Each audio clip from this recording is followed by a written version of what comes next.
ਨੱਕ ਜੇ ਮੱਥੇ ਉੱਤੇ ਹੁੰਦਾ, ਕੰਨ ਜੇ ਧੌਣ ਦੇ ਪਿੱਛੇ ਹੁੰਦੇ। ਹਾਂ, ਅੱਖਾਂ ਹੁੰਦੀਆਂ ਮੋਢੇ ਉੱਤੇ। ਓਏ ਬੱਖੀ ਵਿੱਚ ਕਪੂਸ਼ਲ ਹੁੰਦੀ, ਬੱਖੀ ਵਿੱਚ ਕਪੂਸ਼ਲ ਹੁੰਦੀ। ਨਹੁੰ ਜੇ ਗਿੱਟਿਆਂ ਉੱਤੇ ਹੁੰਦੇ, ਗੋਡੇ ਦੀ ਥਾਂ ਪਸਲੀ ਹੁੰਦੀ। ਓਏ ਪਸਲੀ ਦੀ ਥਾਂ ਗੋਡਾ ਹੁੰਦਾ। ਬੰਦਾ ਕਿੱਡਾ ਕੁਝ ਆ।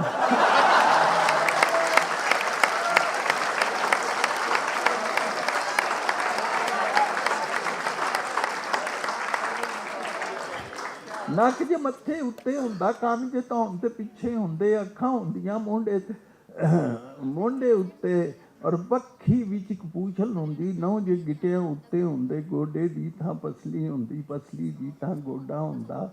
ਬੰਦਾ ਕਿੱਡਾ ਕੁਝ ਹੁੰਦਾ। ਏਡਾ ਘੁੱਗ ਮਨੱਕਾ ਹੁੰਦਾ। ਬਿੱਜੂ ਵੀ ਜੇ ਵਹਿੰਦਾ ਉਹਨੂੰ ਡਾਢਾ ਹੱਕਾ ਮੱਕਾ, ਡਾਢਾ ਹੱਕਾ ਪੱਕਾ ਹੁੰਦਾ। ਔਰ ਸਦਕੇ ਜਾਈਏ ਸੋਹਣੇ ਰੱਬ ਦੇ, ਜਿਸਨੇ ਖਾਸ ਕਰਮ ਫਰਮਾਇਆ।